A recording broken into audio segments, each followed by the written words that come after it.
إن الحمد لله نحمده ونستعينه ونستغفره ونعوذ بالله من شرور أنفسنا ومن سيئات أعمالنا. من يهده الله فلا مضل له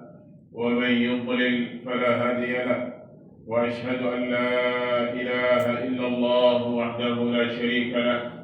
وأشهد أن محمدا عبده ورسوله. يا أيها الذين آمنوا اتقوا الله حق تقاته ولا تموتن إلا وأنتم مسلمون. أما بعد، أيها الناس، اتقوا الله ربكم وعظموا أمره ونهيه، وتمسكوا بسنة نبيكم صلى الله عليه وسلم.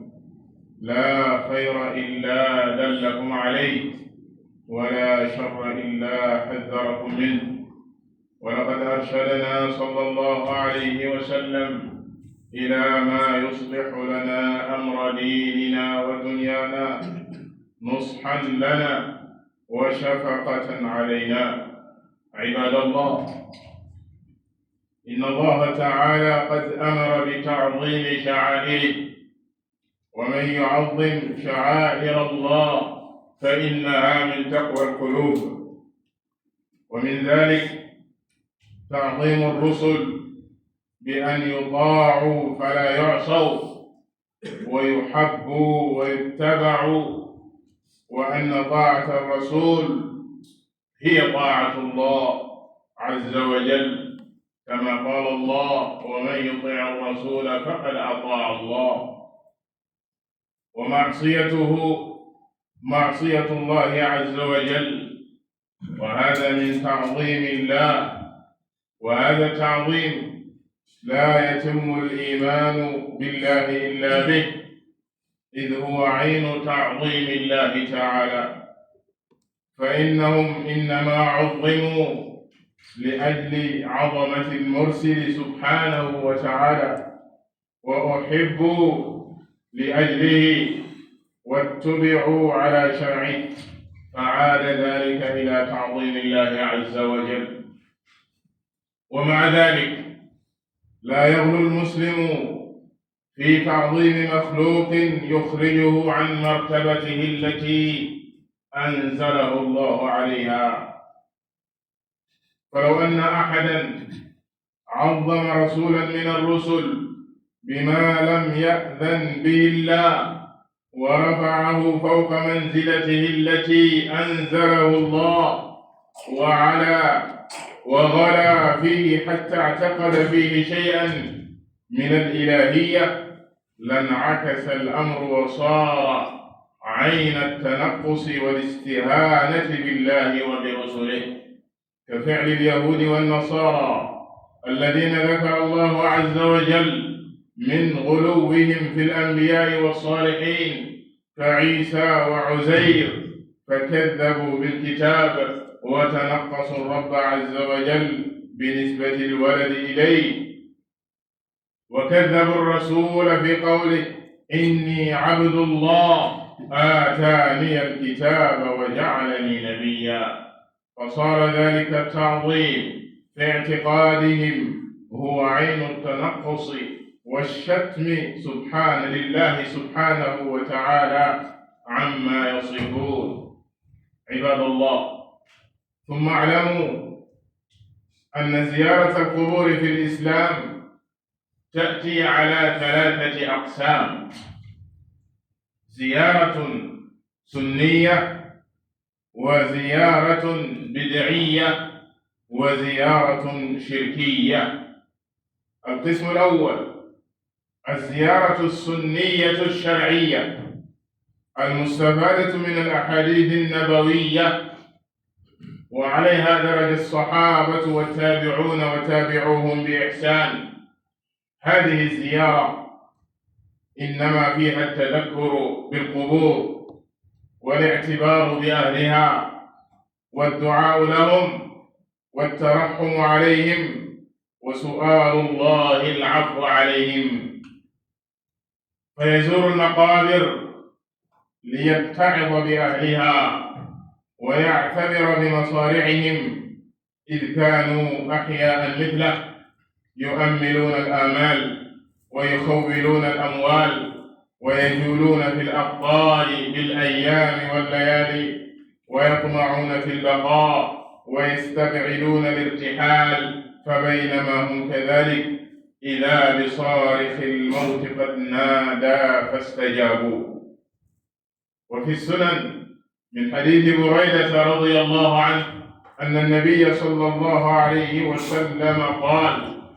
كنت نهيتكم عن زيارة القبور فزوروها فإنها تذكركم الآخرة. ويزور القبور ليدعو لأهلها، وكذا يدعو لسائر المسلمين، ولا يشد الرحال إليها، لما في الصحيحين عن أبي سعيد الخدري رضي الله عنه أن النبي صلى الله عليه وسلم قال: لا تشد الرحال إلا إلى 3 مساجد: المسجد الحرام ومسجدي هذا والمسجد الأقصى. وعن بريدة رضي الله عنه قال: كان رسول الله صلى الله عليه وسلم يعلمهم إذا خرجوا إلى المقابر أن يقول قائلهم: السلام عليكم أهل الديار من المؤمنين والمسلمين، وإنا إن شاء الله بكم لاحقون، نسأل الله لنا ولكم العافية. رواه مسلم. القسم الثاني الزيارة البدعية، كمن يبتدع في زيارة القبور أمورا ما أنزل الله بها من سلطان إذا لم يصل بها إلى الشرك،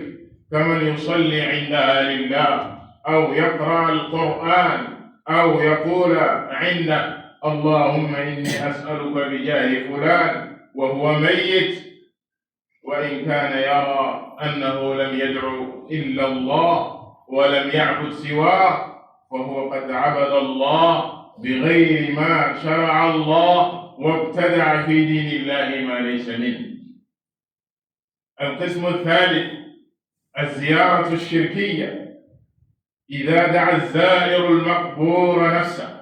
من دون الله عز وجل وسأل منه ما لا يقدر عليه إلا الله عز وجل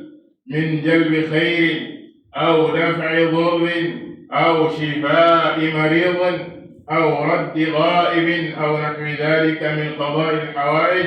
فمن فعل ذلك فقد أشرك بالله العظيم. قال الله جل وعلا: ومن يدع مع الله إلها آخر لا برهان له به فإنما حسابه عند ربه إنه لا يفلح الكافرون. وقال تعالى: ولا تدع من دون الله ما لا ينفعك ولا يضرك فإن فعلت فإنك إذا من الظالمين. وإن يمسسك الله بضر فلا كاشف له إلا هو، وإن يردك بخير فلا راد لفضله.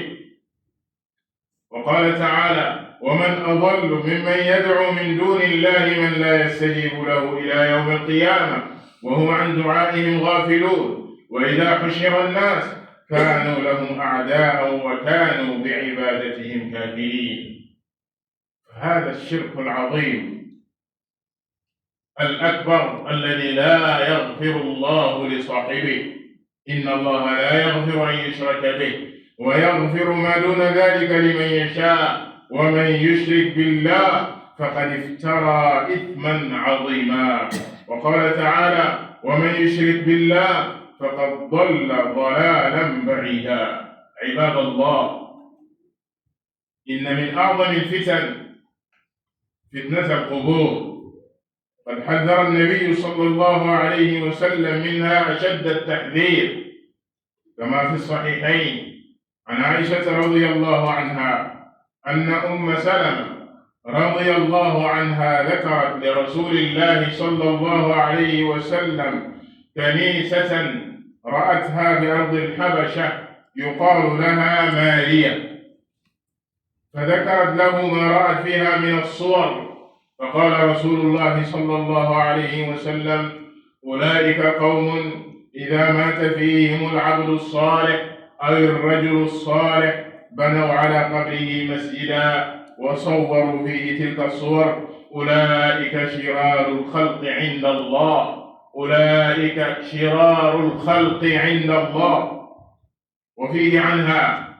هي وعبد الله بن عباس رضي الله عنهم قال لما نزل برسول الله صلى الله عليه وسلم طفق يطرح خميصة له على وجهه، فإذا اغتم بها كشفها عن وجهه فقال وهو كذلك: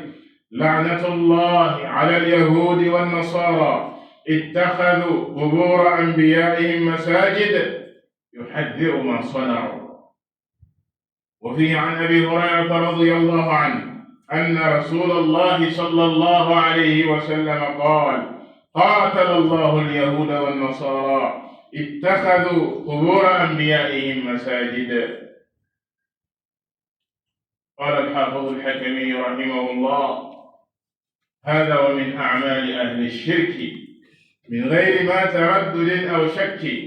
ما يقصد الجهال من تعظيم ما لم يأذن الله بأن يعظم، كمن يلذ ببقعة أو حجر أو قبر ميت أو ببعض الشجر متخذا لذلك المكان عيدا كفعل عابد الأوثان. ثم الزيارة على أقسام ثلاثة يا أمة الإسلام، فإن والزائر فيما أضمر في نفسه تذكرة بالآخرة، ثم الدعاء له وللأموات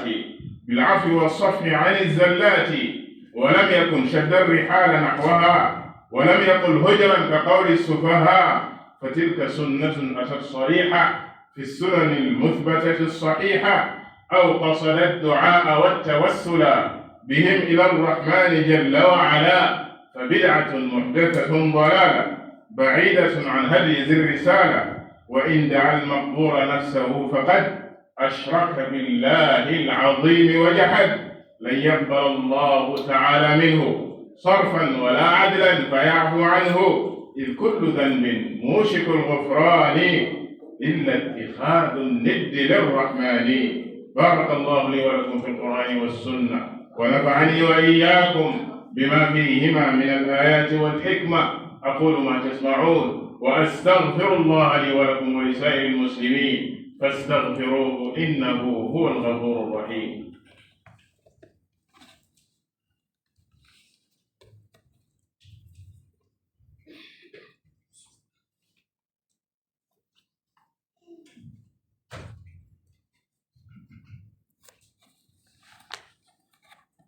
الحمد لله رب العالمين، والعاقبة للمتقين، ولا عدوان إلا على الظالمين، وصلى الله وسلم وبارك على عبده ورسوله الأمين محمد بن عبد الله وعلى آله وصحابته أجمعين. وكجل جنوان سنت برم تبارك وتعالى بنيان النبي صلى الله عليه وآله وسلم اللجام يالا أكي خير ولما كي بركيم يالا واتسكوا موما كي سابام أدوى كرم أن يتوقع سنجنا وتأكرك سلبا إلى يوم الدين. دين سنبط دين كرغل برم تبارك وتعالى دين كان لما لوليغا حمل دين كنا نكوتيري من برم تبارك وتعالى ينتبه صلى الله عليه وآله وسلم دان سخو ديكو دين كان ساسو خطبا نبني تليد رغل يالله nekkul ludul fonk ay ndigalam moom borom bi tabaraka wa taala, góorgóorlu si yow jaam bi sa kéem kàttan, waaye moytu ak sori ay tereem tabaraka wa taala. mbokki jullit yi, borom bi tabaraka wa taala daf ñoo digal ci téere bi ñu màggal li nga xam ne mooy mbir yi mu teg ci ay mandarga ñu ko koy jaamoo moom borom bi tabaraka wa taala. mu wax ne màggal loo liggéey dafa bokk ci ragal yàlla, dafa bokk ci liy wane jaam booba ragal gi mu ragal boromam tabaraka wa taala ci xolam. mu bokk ci màggal ko moom yàlla subhanahu wa taala, màggal lépp loo xam ne borom bi tabaraka wa taala da koo màggal, moo xam téereem bii mu wàcce ci nun la wala yonenteem yi mu yónni ci nun la, ak mboolem ay ndigalam moom borom bi tabaraka wa taala. màggal loola mooy màggal yàlla subhanahu wa taala ba ci la waxee ne bu ngeen toppee Yonent bi sallallahu alayhi wa alihi wa sallam yëg leen ne moom ngeen topp moom borom bi tabaraka wa taala ndax moo ko yónni. waaye mbokki jullit yi, mbindeef buñ koy màggal te yàlla subhanahu wa taala tax, mu fekk ne yàlla subhanahu wa taala moo ko màggal digal ñu màggal ko. luñ ko màggal duñu weesoog moom ci fa ko borom bi tabaraka wa taala wàcce, ci martaba ba ko yàlla subhanahu wa taala jox. ndax yow jaam bi saa soo weesoog moom foofa loola nekkatul ak màggal, waaye mooy borom bi tabaraka wa taala la. te loolu moo tax borom bi tabaraka wa taala ŋaññi yahudi ak nasaraan ci ba ñu ëppalee ci seeni yenente, ne yéeyaay dañoo màggal seeni yenente ba wàcce leen fu weesu fa leen borom bi tabaraka wa taala teg. ñu woote woon ne ñoom ay doomi yàlla lañ, maanaam yenente yooya ku su mel ne Isa ak Uzayr, borom bi tabaraka wa taala jajje leen, weddi leen, seen yenente yooya weddi leen. ndax moom Isa alayhi salaam la mu njëkk a wax ci kaw suuf mooy inni abdullah aataani alkitaab, man de jaamu yàlla la. kon waxu leen ne doomu yàlla la, waaye jaamu yàlla la leen wax. buñ demee nag ba ëppal ci moom, ba weesoog moom ci fa ko yàlla subhanahu wa taala wàcce, mooy mu def ko ndawam, def ko yenente, ngir ne dañ koo màggal moo tax ba naan doomu yàlla la, booba nekkatul màggal yàlla subhanahu wa taala waliyaadu billah. waaye loolu la muy waral ci jaam bi mooy sànju borom bi tabaraka wa taala ak meram, doonte ne dafay woote woone loola da koo màggal moom ci xolam. sax ne jullit bi amul lenn lu war a màgg ci xolam lu dul yàlla subhanahu wa taala màggal. amul lenn lu muy màggal di sa ëppal di sa weesu fa ko borom bi tabaraka wa taala wàcce. sax na mbokki jullit, yeesaay nit mën naa ëppal ci nit, moo xam ba muy dund la wala ba mu génnee àddina la, di woote woone loola daa màgg ci xolam moo tax, wala kooka daa màgg ci xolam moo tax, ba mu weesoog moom fa ko borom bi tabaraka wa taala wàcce. jaam bi bis bu yeggee fa nag xam ne mooy ne yàlla subhanahu wa taala. te lii di ziyaare ji ay bàmmeel mbokki jullit ci lislaam, ñetti façon ziyaara moo am. ziyaara boo xam ne bu sharia jàngale la, bu dëppoo njàngalem Yonent bi la sallallahu alayhi wa alihi wa sallam ci nam daan ziyaare armeel ya moom ak i saabaam ak ña toppoon seen ginnaaw ci ak rafetal. ñaareel ba muy ziyaara goo xam ne bu ñu sos la, bidaal. ñetteel ba mooy ziyaara goo xam ne dafa làmboo ak bokkaale ak yàlla subhanahu wa taala, te moo sa gën a bon. bu ñëwee ci az-ziyaara shar'iyya, mooy ziyaara gi nga xam ne moom la ñu yoonal ci lislaam nu koy ziyaara ay armeel ak i bàmmeel. dafay nekk ziyaara goo xam ne la say yóbbu nit ki mooy fàttaliku àllaaxira. bu demee ba sa armeel gis ña fa tëdd, xam ne ñii day fii lañ nekkoon ci kaw suuf di dox, am seeni yitte, am seeni mébét, day ñëw yóbbu leen. te li leen yóbbu du la fi bàyyi, loola def si yow fàttaliku li nga xam ne mooy àllaaxira. kadaalika la la fay yóbbu mooy ñaanal leen ñoom ñu tëdd foofa, ndax loolu la ñu soxla jamono jooju. wax ni Yonent bi sallallahu alayhi wa alihi wa sallam wax ci xadiis Burayda, tere woon naa leen day ngeen di ziyaare ji armeel ya, ndax ci tàmbali islam da ko tere woon, ndax fitnay ziyaare armeel ak fitnay bàmmeel nu mu màggee moo tax ba yóbbee nit ki lu bare ci ay déviation. moo tax Yonent bi sallallahu alayhi wa sallam ci njëlbeen mu tere woon ko ba keroog l'islam di sax ak liimaan di sax si ñoom. mu ne leen léegi nag mën ngeen a dem ziyaare ji armeel yi, ndax da leen di fàttali li nga xam ne moom mooy àllaaxira. kon ziyaara gi ñu yoonal la sa jiitu mooy ne la say yóbbu nit ki mooy fàttali ko àllaaxira ak ñaanal ña fa tëdd, waaye du nekk armeel yoo xam ne mbaa bàmmeel boo xam ne day tukki di sa jëm. ndax Yonent bi sallallahu alayhi wa alihi wa sallam terewoon na loolu kadalika ci xadiis Abi Saïd al-Xudri radiyallahu taala anhu mu ne nit ki du takk ab tukki di jëm fenn ngir jaamu yàlla dul ñetti barab yi muy al-masjid al-haram di Kaaba la mën nga koo sotal ab tukki ngir dem fa ngir jaamu yàlla subhanahu wa taala mu ne wa masjidi haada ak sama jàkka ji muy jàkkaam ja sa Madina nit mën na koo fasal ab tukki jëm fa ngir jàkka ja ngir jaamu fa yàlla subhanahu wa taala mu ne ñetteel ba di al masjid al aqsa di jàkka ja nga xam ne moo nekk fële sa Palestine di ñetti jàkka yoo xam ne mboolem jàkka yooyu ay yonente ñoo ko sos ñoo ko tabax loolu tax ñu jagleel ko ci lislaam ne moo dagan nit ki di fa dem di tukki ngir jaamu yàlla bu weesoo ñetti jàkka yi amul fenn ci kaw suuf fu nit ki di fas ab tukki ngir jaamu yàlla di fa dem ngir jaamu yàlla moo xam jàkka la moo xam bàmmeel la moo xam fu mu mën ci doon ku ko def ku ne mooy na Yonent bi sallallahu alayhi wa alihi wa sallam kenn ci saxaaba yi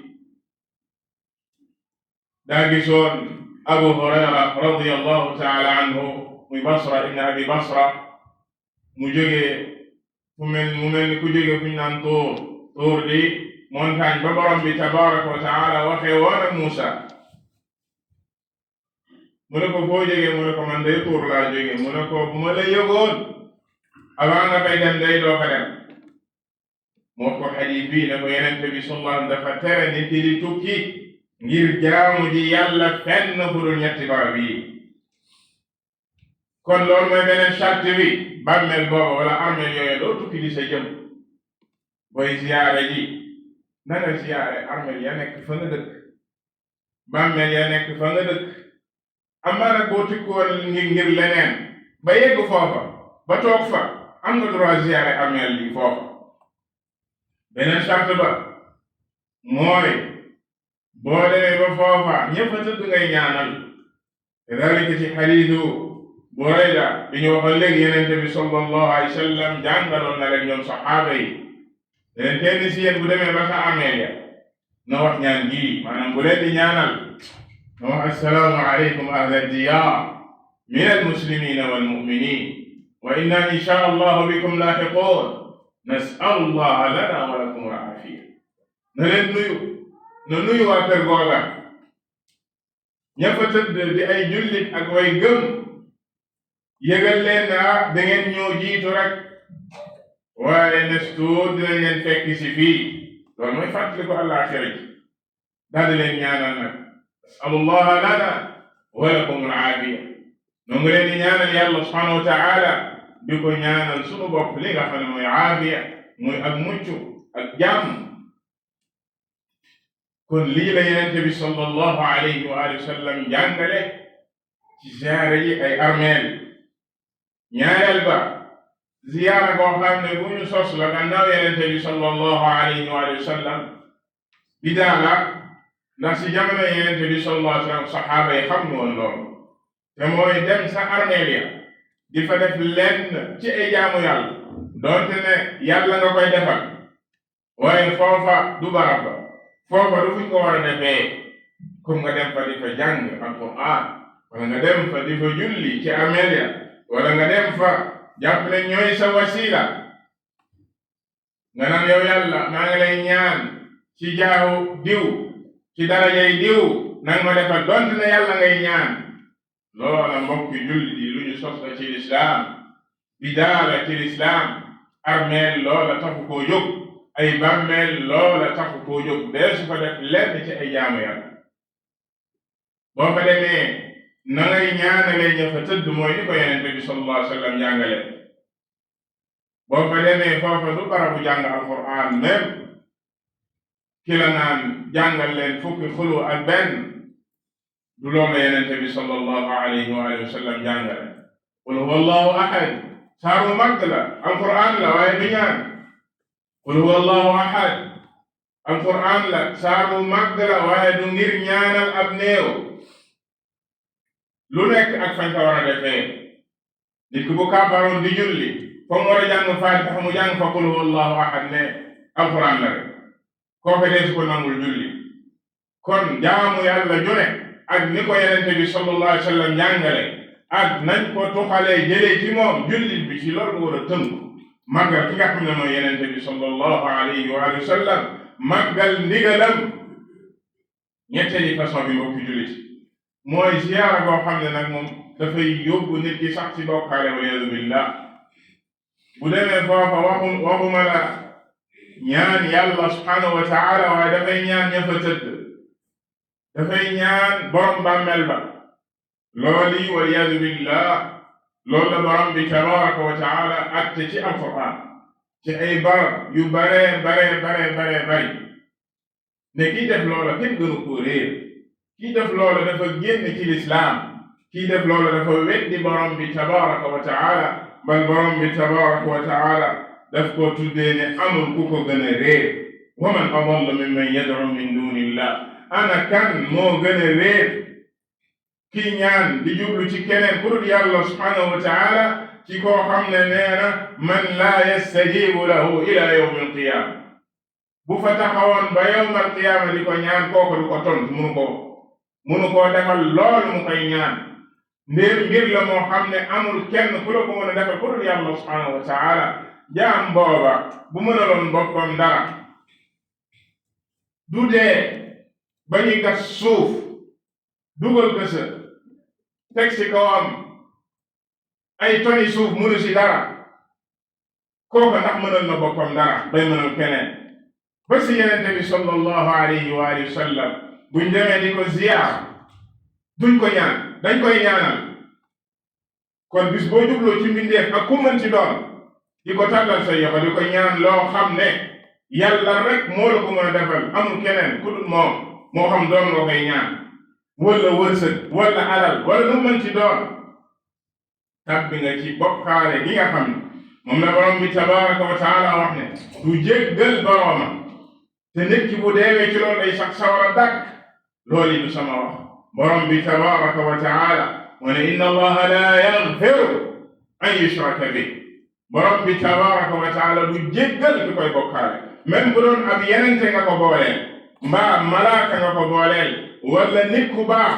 ku jege yàlla subhanahu wa taala nga boole yàlla subhanahu wa taala yàlla xoolul kan ko booleel waaye jaamu yàlla ji nga yëkkati defal ko keneen ku dut moom. loolu la borom bi tabaraka wa taala màggal ci alquran ne ñooñi dañuy sax sawara dàq duñ fa génn waliyadu billah. sax na mbokki julit lii di fitnaay bàmmeel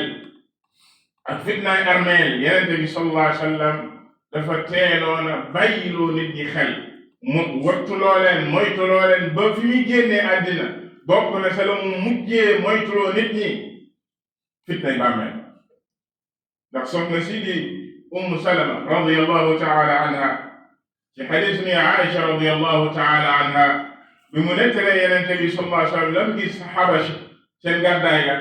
bi ñu gàddaay dem Xabasha ak lañ fa gis ci chrétiens yi nañ daan def ak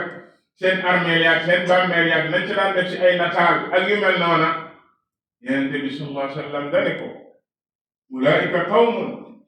ñooñu day aw nit lañ ñoo xam ne saa su nit ku baax gaañoo ci ñoom dañuy def barabam boobu jàkka def fa ay nataal ñooñi gën a yées ci ñi yàlla bind ulaika shiraarul xalq inda allah xadiis ibn Abbas mu ne Yonent bi sallallahu alayhi wa sallam bi muy waaj a génn àddina di sukuraat sonn lool ànd ak coono ba mu nekkee nga xam ne te daan muur kanam nga bu xawee fatt dindi ko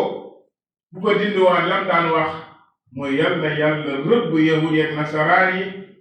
jàpp gi ñu jàppee seen armeel yi ay yeneen ay jàpp yàlla rëbb yahud yi ak nasaraan si